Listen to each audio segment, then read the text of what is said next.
Guys, good afternoon pa guys.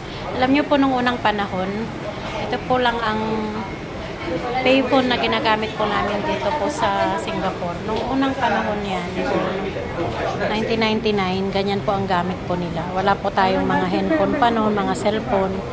Ganito po yung unang tawagan po ng long distance call sa Pilipinas. Tapos dyan po sa atin, yung pupunta po sila sa munisipyo, pipila po sila para po sila ay makatanggap ng tawag.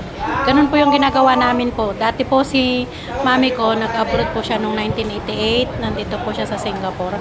Ito po yung ginagamit niya, pila-pila lang po. Tapos wala pong cellphone pa nung mga panahon na yon, hindi pa po uso ang social media.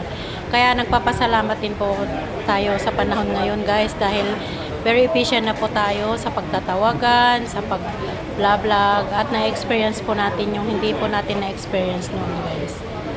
Yan guys. Nagkaroon lang po ako ng isang idea na nung nakita ko po ito, sabi ko, ay naalala ko yung mami ko nung siya po ay nag-abroad na 1988. Wala pa po talaga siyang matawagan, kundi payphone. Bababa po siya sa bahay ng amo niya. Tapos ito po yung gagawin niyang pantawag.